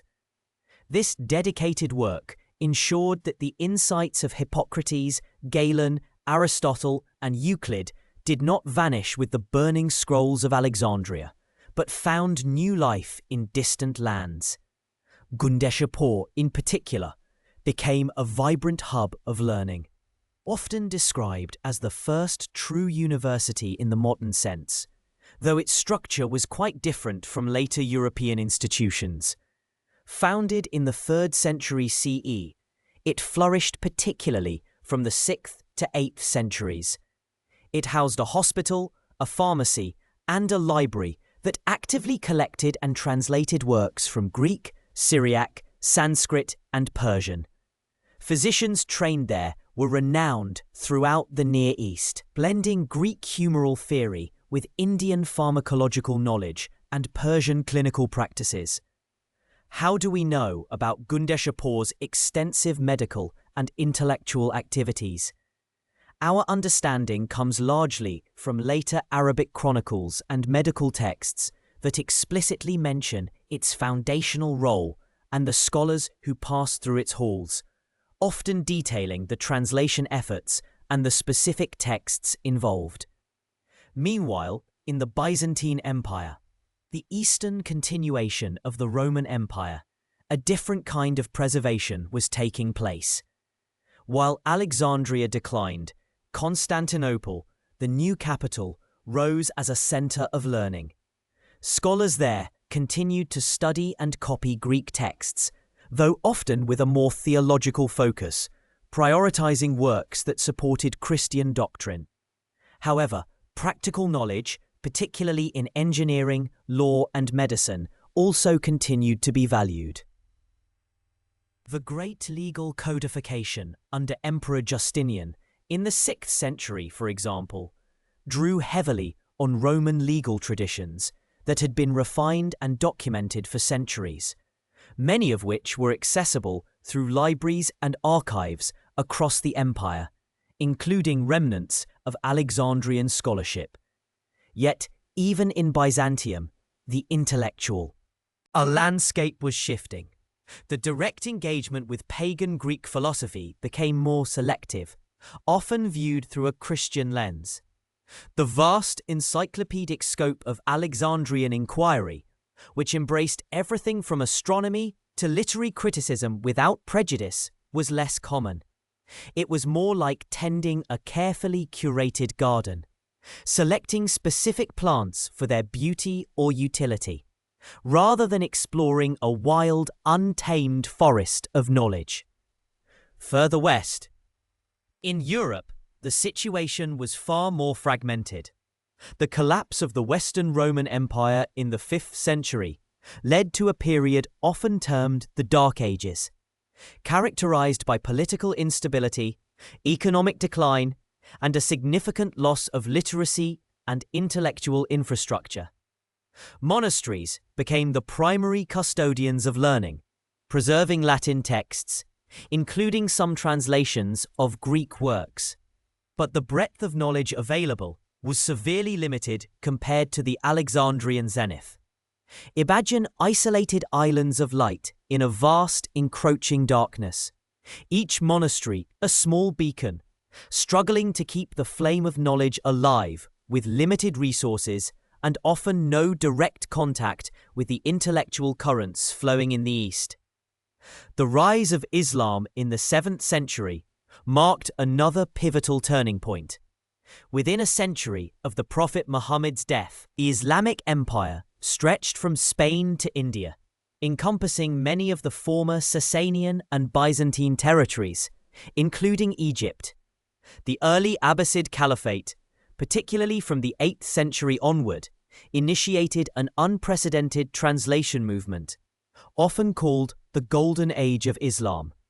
Caliphs like Al-Mamun established institutions like the House of Wisdom, Beit al-Hikmah, in Baghdad, which consciously emulated and surpassed the Alexandrian model. Here, a vast, state-sponsored effort was undertaken to acquire, translate, and study all available Greek, Syriac, Persian, and Indian texts. Scholars, often paid handsomely, scoured libraries and archives, even sending emissaries to Byzantium to obtain manuscripts. The Syriac translations made in Gundeshapur and other centers proved invaluable, serving as intermediaries for many Greek texts that were then rendered into Arabic. This was not merely translation, it was also critical engagement, commentary, and further development. Arabic scholars didn't just copy, they questioned, corrected, and built upon the foundations laid by the Greeks. This period saw an explosion of scientific and philosophical inquiry. Al-Khwarizmi, in the 9th century, developed algebra and introduced Indian numerals, which became known as Arabic numerals in the West, revolutionizing mathematics. Physicians like Al-Razi and Ibn Sina, Avicenna, synthesized Greek, Indian, and Persian medical knowledge, conducting clinical trials and writing encyclopedic medical texts that would be used for centuries. Astronomers meticulously observed the heavens, refining Ptolemy's models and developing new instruments. Philosophers like Al-Farabi and Ibn Rushd, Averroes, engaged deeply with Aristotle, writing extensive commentaries that kept his thought alive and accessible. The question of why the early Islamic caliphates so eagerly embraced and funded this massive translation movement is still debated among historians. Some argue it was a practical necessity, as the new empire needed competent administrators, engineers, and physicians, and Greek knowledge provided the best available tools. Others emphasize the Quranic injunctions to seek knowledge and reflect on God's creation, which fostered an intellectual curiosity. Still others point to the prestige associated with intellectual patronage, seeing it as a way to legitimize and glorify the new empire. It was likely a combination of all these factors, creating a fertile ground where the scattered seeds of Alexandrian knowledge could truly blossom. You might envision Baghdad during this time as a giant intellectual magnet, drawing in scholars and manuscripts from every corner of the known world, The city buzzed with the energy of discovery, its libraries overflowing, its scholars engaged in lively debates, pushing the boundaries of human understanding. The sheer volume of translated and original works produced during this period is staggering, far surpassing anything seen in Europe at the time. These Arabic translations and commentaries eventually made their way back to Europe, primarily through the Iberian Peninsula, Al-Andalus, and Sicily, beginning in the 11th and 12th centuries. Here, in vibrant multicultural centers like Toledo, Christian and Jewish scholars began translating Arabic texts into Latin.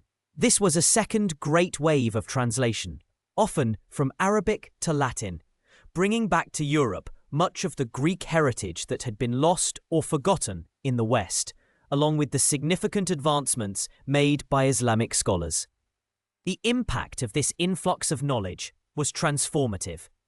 It reignited European interest in classical learning, providing access to Aristotle's complete works, advanced mathematics, sophisticated medical treatises, and astronomical observations that had been unavailable for centuries.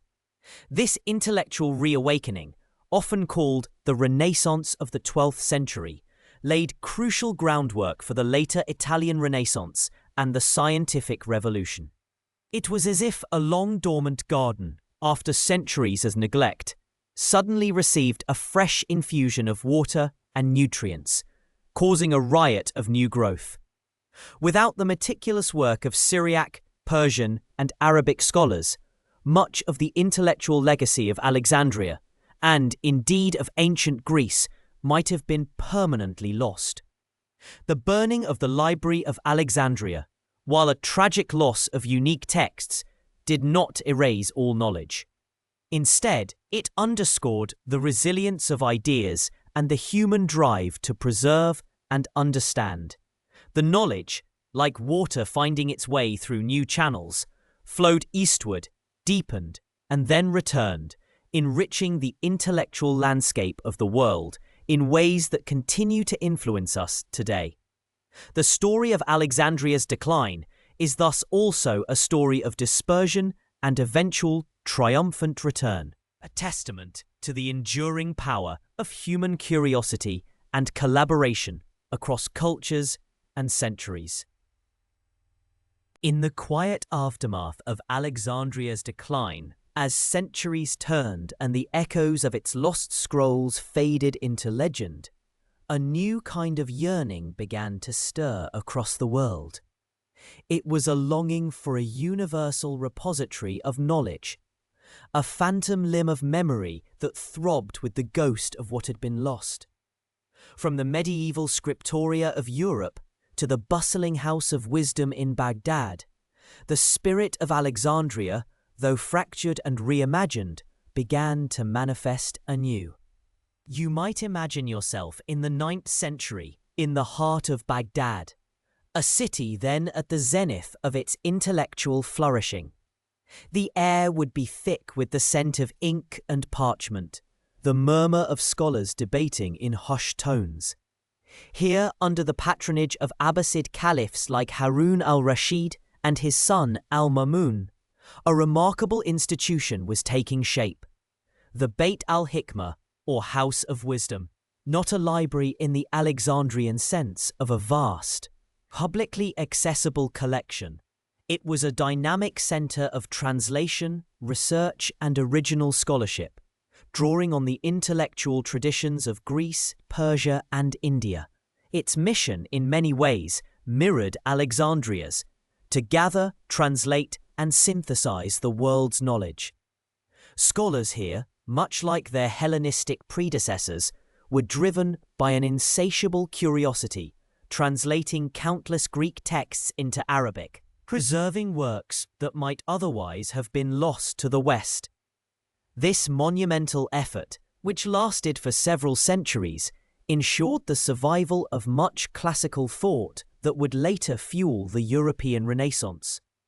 We know of this extensive translation movement through the meticulous records kept by scholars of the time, such as Ibn al-Nadim's Fihrist, a comprehensive catalogue of Arabic books and authors from the 10th century, which lists thousands of works and their translators. The very act of translation, of carrying ideas across linguistic and cultural divides, became a cornerstone of this new intellectual architecture. It was a recognition that knowledge was not static, but a living, breathing entity that needed to be nurtured and shared. Yet, the House of Wisdom, for all its brilliance, also faced its own vulnerabilities. Its ultimate decline, hastened by political instability and the Mongol sack of Baghdad in 1258, serves as a poignant reminder that even the most robust intellectual centers are not immune to the tides of history. Historians still debate the exact scale of the destruction of its collections. Some accounts describe rivers running black with ink from discarded manuscripts, while others suggest much was salvaged or had already been dispersed. What is clear, however, is that the event marked a significant setback for Islamic scholarship, much as Alexandria's losses had for the Hellenistic world. As the centuries progressed, the idea of a comprehensive library, a place where all human thought could converge, continued to evolve. In Europe, the monastic libraries of the early Middle Ages served as vital, if limited, custodians of learning. Monks, with painstaking devotion, copied and recopied texts, acting as human printing presses in an age before mechanical reproduction. These collections, often small and specialized, were not designed for widespread public access, but rather for the preservation of religious and classical texts within the cloistered walls of the monastery. Then came the Renaissance, a period of fervent rediscovery and intellectual awakening. The invention of the printing press by Johannes Gutenberg around 1440 revolutionized the dissemination of knowledge, making books more accessible and affordable than ever before. This technological leap was, in its own way, as transformative as the papyrus scroll had been in ancient Egypt. It democratized learning, allowing ideas to spread with unprecedented speed and reach. Imagine the sheer wonder of seeing multiple identical copies of a book, each perfectly legible, emerging from a press, a dot. Stark contrast to the unique, often error-ridden, hand-copied manuscripts of old. This innovation fueled the growth of new types of libraries, university libraries, private collections, and eventually national libraries, each striving to encompass a broader spectrum of human endeavour. The British Library, for instance, founded in 1753 as part of the British Museum and later becoming an independent entity, began with a mission to collect and preserve the nation's intellectual heritage, and indeed, the world's. Its vast collections, spanning millennia and countless languages, are a testament to this enduring ambition. Similarly, the Library of Congress in the United States, established in 1800, grew from a legislative resource into the largest library in the world, a universal collection dedicated to serving both government and the public. These institutions, unlike their ancient predecessors, were built on principles of public access and comprehensive collecting, striving to be truly universal in scope, reflecting the Enlightenment ideal of knowledge for all. Yet even these modern behemoths face their own unique challenges. The sheer volume of information being produced today, in both physical and digital formats, presents an almost insurmountable task of selection, preservation, and organization. How does one curate a library in an age where information doubles every few years. How do these institutions adapt to the ephemeral nature of digital data, which can vanish with a server crash or a change in file format? The open question here is whether any single institution, no matter how grand, can truly fulfill the Alexandrian ideal of a universal library in the digital age, or if that ideal must now be distributed across a global network of interconnected repositories. The digital revolution, beginning in the late 20th century, introduced a paradigm shift even more profound than the printing press. The Internet, with its promise of instant access to information from anywhere in the world, seemed to offer a realization of Alexandria's dream on an unimaginable scale. Projects like the Internet Archive and Google Books embarked on ambitious quests to digitize millions of books, making them freely available to anyone with an internet connection. This democratization of access, while immensely powerful, also brought with it new complexities. The quality and reliability of online information vary wildly, demanding a new kind of critical literacy from its users. Moreover, the long-term preservation of digital data, often stored on proprietary systems or in formats that quickly become obsolete, poses a significant challenge. It's like trying to bottle a cloud. The form is constantly shifting, and the substance can dissipate without warning. The modern library, therefore, is not merely a physical building filled with books. It is a hybrid entity, a nexus of physical and digital resources, a guide through the labyrinthine corridors of information. Librarians, once primarily custodians of physical collections, are now navigators in the digital sea, helping users discern reliable sources from misinformation, curating digital collections, and teaching essential research skills.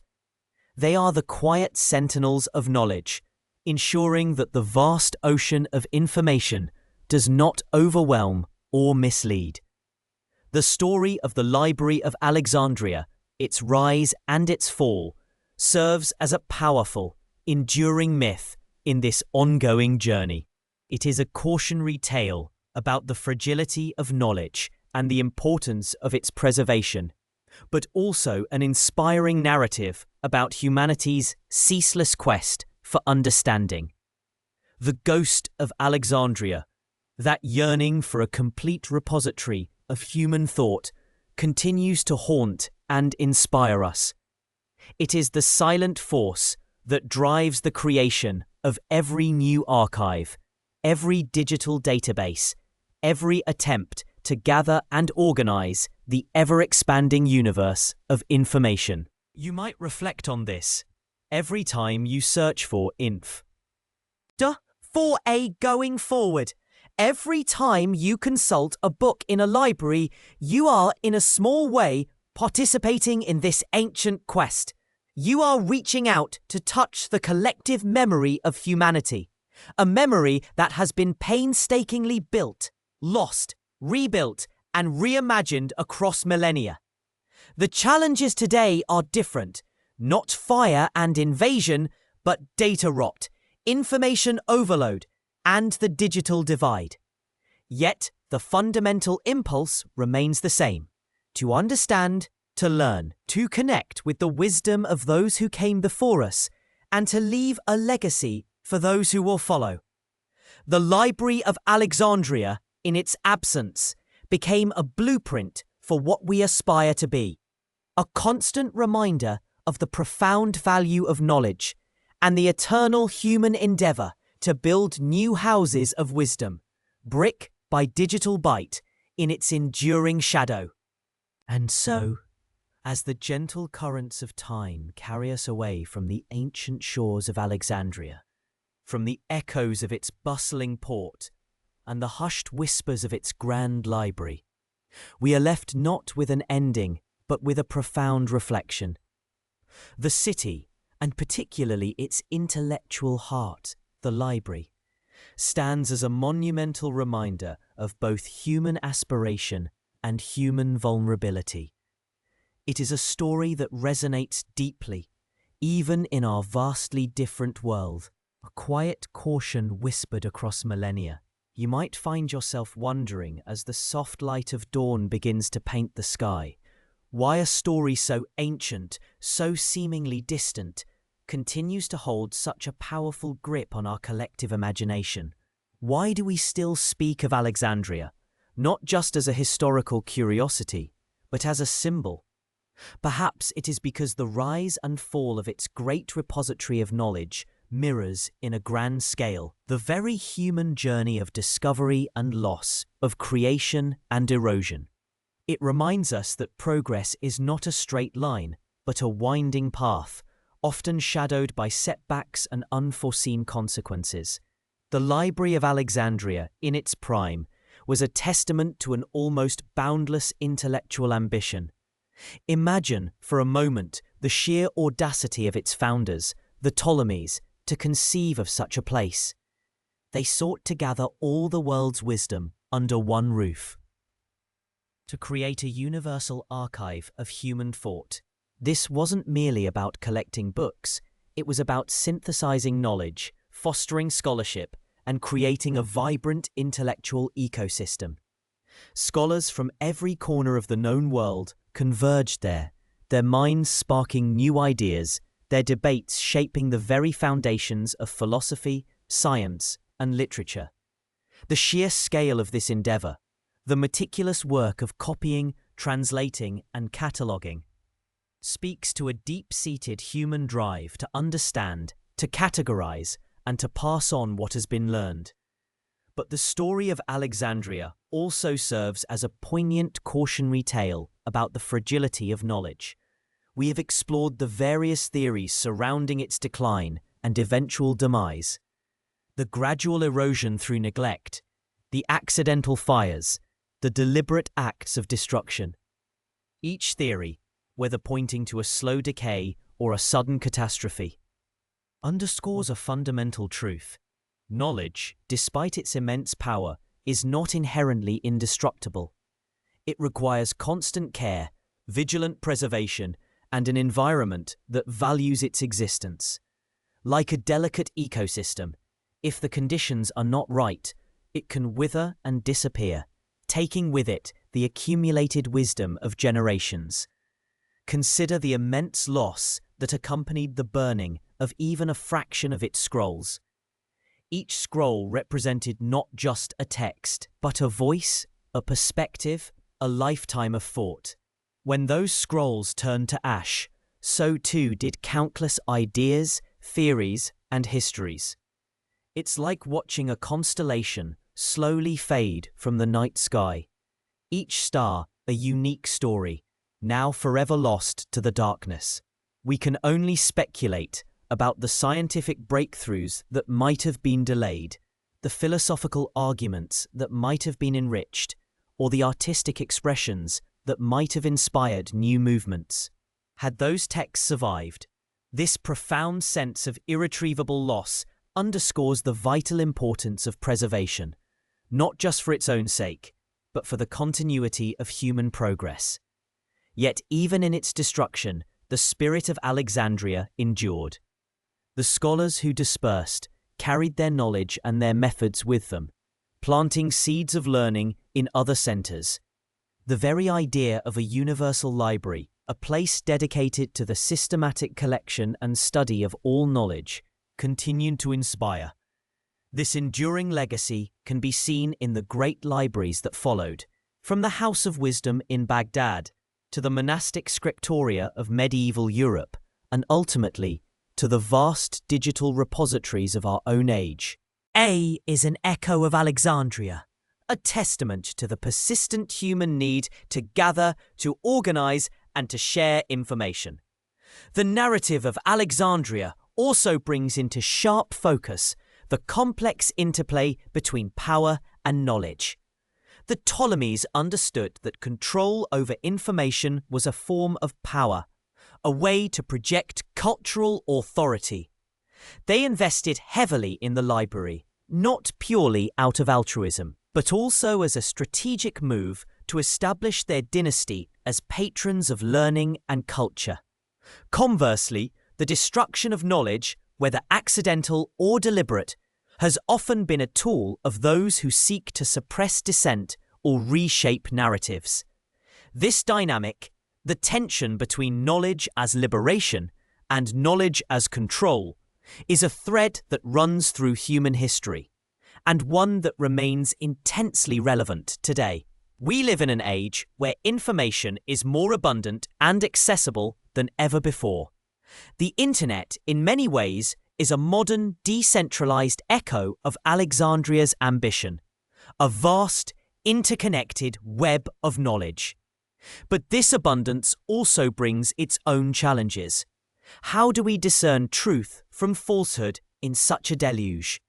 How do we ensure that valuable information is preserved amidst the ephemeral noise? How do we foster critical thinking and deep scholarship when superficial browsing is so easy?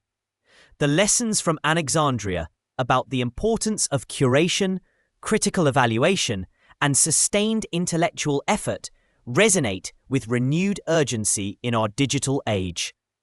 The story of the Library of Alexandria, therefore, is not merely a tale of ancient ruins and lost scrolls. It is a timeless parable about the enduring human quest for understanding. It reminds us that knowledge is a fragile, precious commodity, easily lost but infinitely powerful when nurtured. It speaks to the responsibility we all share, as individuals and as a society, to protect, to cultivate, and to expand the collective wisdom of humanity. As you drift into a peaceful slumber, let the quiet echoes of Alexandria remind you of the continuity of human endeavor. Even in loss, there is resilience. Even in destruction, there is the seed of new creation. The pursuit of knowledge, the desire to understand our world and our place within it, is a fundamental part of what it means to be human. It is a journey that began long before Alexandria, continued through its rise and fall, and persists to this very day, carried forward by each generation that dares to ask questions, to seek answers, and to dream of a world illuminated by understanding. The flame of curiosity, though it may flicker, never truly dies. It is a shared legacy, passed down through the ages, a gentle reminder that even in the quietest moments, the human spirit continues its tireless quest for light.